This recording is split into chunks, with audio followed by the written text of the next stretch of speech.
grad bez sjena i svjetlosti.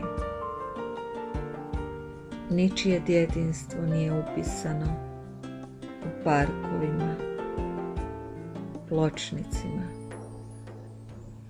Kako je moguće voditi te ovim putevima, a sačuvati od tmurne neizrecivosti, sivila samoće, nedoživljenih ljubavi?